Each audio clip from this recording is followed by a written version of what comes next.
everyone, my name is Josh and this is called Interesting Musings, and today I have a book review on Mr Mercedes by Stephen King.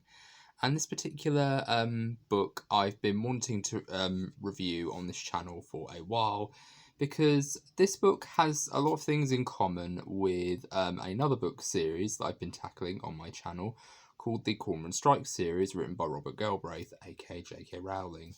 And I do personally think that even though they are two completely different novels in terms of genre, this is more a suspense novel, a crime thriller, cat and mouse suspense novel, whereas with the Cormoran Strike series, they're more murder mysteries. And I just found it very interesting because I always like to think of Stephen King as the American J.K. Rowling, where a lot of his backstory, a lot of where he came up from, was often very much running in parallel to J.K. Rowling's story, where she sort of was in poverty and she had to basically do her writing to try to get out of poverty and try to help herself out.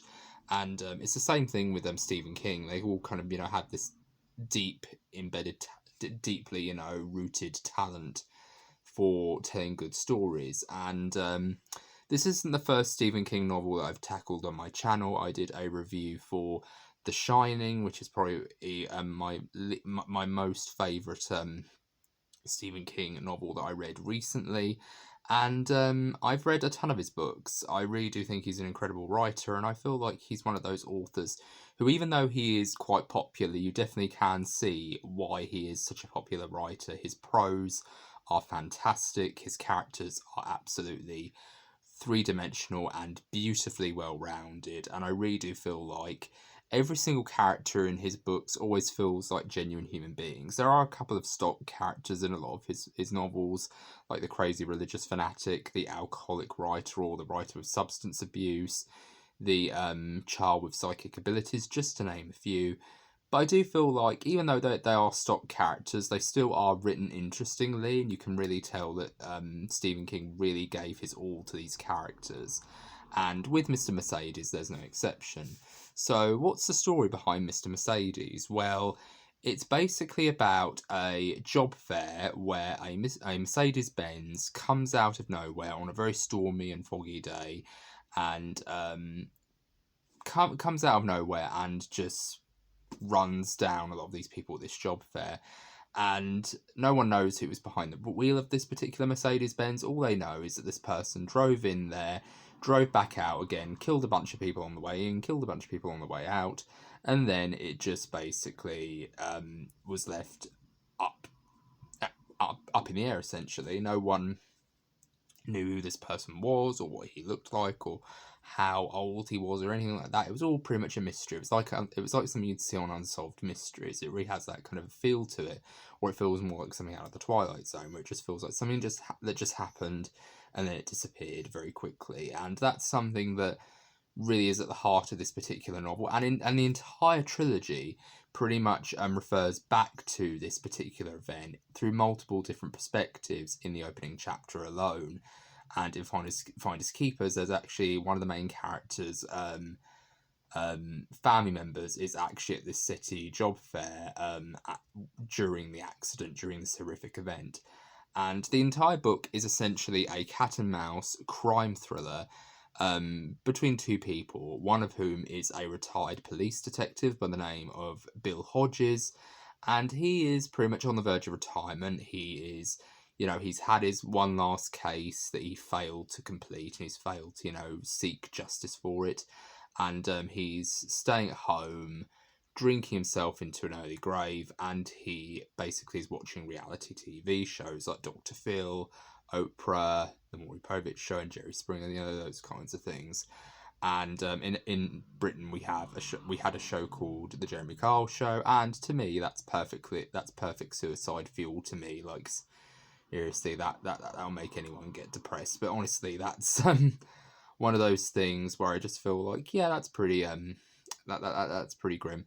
But during his time while he's in his isolation and in his almost depressed stupor, Bill Hodges manages to find a letter in the post addressed by the culprit who supposedly committed the Mercedes-Benz massacre at the city centre job fair.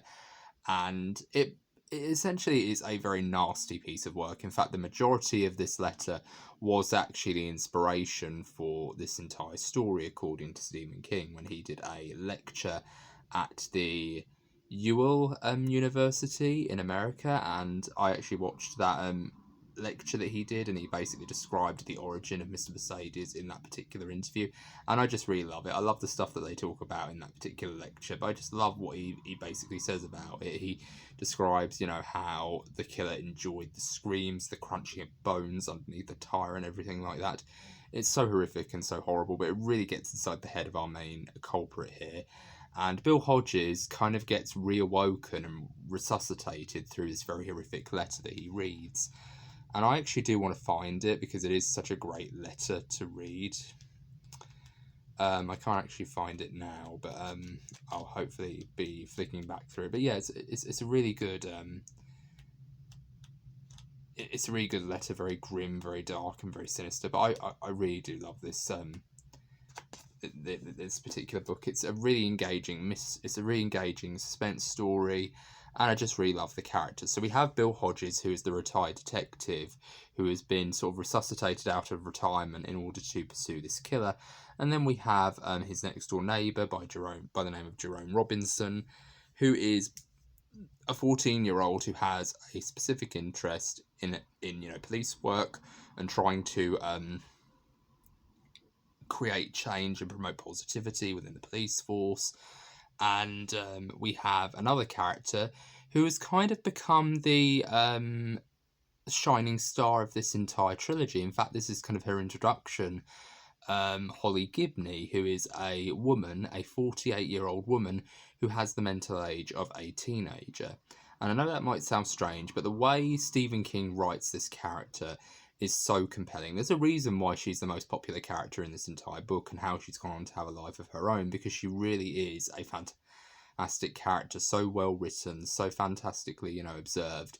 And you can really tell that Stephen King Stephen King shows no signs of slowing down here. He really does show that he is an incredible storyteller, and he really does earn his master of horror or his master storyteller status, because he absolutely is an absolute champ when it comes to writing a good story. Even I'm jealous of some of the passages that he creates in a lot of his books, and I think this book is absolutely incredible. Now, what I also want to talk about with this book is I am going to address some element of controversy with this book, because there is a scene that happens towards the end of this book. Spoiler alert, by the way. If you don't want to be spoiled by Mr. Mercedes, please click away now and come back when you've actually read the book, and then we can discuss the ending together. But there is actually a sequence in this book where the main culprit decides to, as an act of basic, suicide, he decides to go to a boy band concert and essentially blow everyone in the concert up. It's a concert of 14-year-olds who absolutely love this boy band, this fictional boy band, and he's going to go into this, arena and basically blow up the entire stadium. It's a very horrific sequence because I literally read it as a piece of fiction when I first read this. And then, of course, what happened earlier, I think it was the following year, there was a horrific disaster involving the Ariana Grande concert where a potential bombing was said to take place, or it actually happened, and tons of people were injured and a lot of people lost their lives. And that's really terrifying. The fact that even though it is completely different to what happened in the novel, in the novel it's a boy band concert, whereas in real life it was a Ariana Grande concert. It really is still quite terrifying because it has the same impact. It's the idea of essentially teenagers being targeted for the pure purpose of essentially a scare tactic or some form of disaster that potentially ruined a lot of lives, and in this case it did, because it actually reflected real life.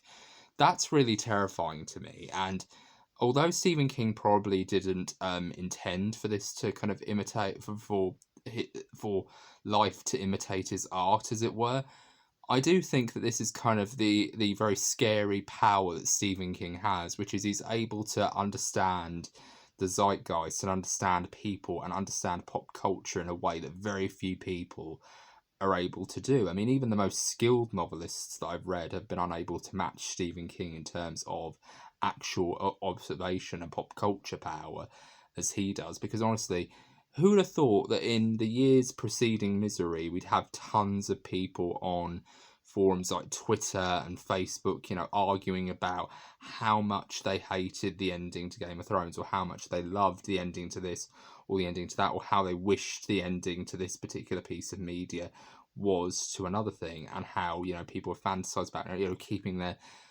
creators of the things that they love locked up or whatever. Like, all these things have kind of come out of the likes of the fictional Annie Wilkes. So there's a lot of things that Stephen King is able to do that really just terrifies me as a person. Like the fact that he's able to understand people so well that he could actually write about them in such a compelling way really goes to show that Stephen King has earned his mantle of the master.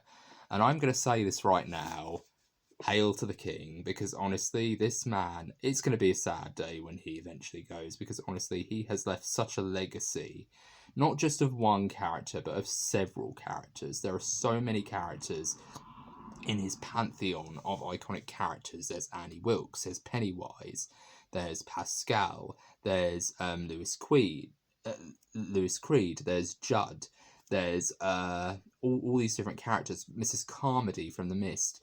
There's so many great characters. Andy Dufresne from Rita Hayworth and Shawshank Redemption. So many great characters, so many wonderful storylines and locales. He is such an incredible person, and I really am looking forward to when I tackle more books from him, because I really do feel like I want to do more Stephen King, read more Stephen King titles, because he is an absolute master at what he does. And back to while I went off on that tangent, back to the novel, I feel like this is probably, out of his more recent work, I definitely do think that this was the biggest page turner I've ever read by Stephen King. Honestly, I read this book in 3 days. That's how long I read this book for. And it was absolutely a joy every single page. I literally couldn't put it down. And when I did, I had to sleep or eat. That's all I did to read this book. It was such an incredible read. And I'm a slow reader anyway, so the fact that it took me about 3 to 4 days to finish this really is a huge accomplishment for me, because it really is an incredible book. It's a page turner, it's funny, it has great characters, and I would highly recommend people read it, because it is a really good book. And I would definitely say this, I know it might be a very controversial observation, but I think you can read any book in this trilogy and you could still pretty much treat it as a standalone title, pretty much in the same vein as something like the Cormoran Strike series. Like, it's nicer to read the other books in the series, but I think you could pick up any book in the series and you could still, get something out of it, or you could still enjoy it and still view it as a standalone piece. And I think it's the same with the Bill Hodges stroke Mr Mercedes trilogy, because any book in the series, I especially love the second one. I think the second one was really good. It's a great reinvention of kind of like the obsessed fan idea, but I am going to be tackling that as its own video at some point. But let me know what you thought of this book down in the comments. What did you think of Miss Mercedes? Did you enjoy it? Did you think it wasn't as good as Stephen King's other books? What did you think about it? Whatever your thoughts are, comment below, and please be sure to let me know. And that's all I have for you today. This has been Josh with Whimsical and Interesting Musings. Take care, bye-bye for now. I hope you're having a very good day. Take care, bye-bye for now.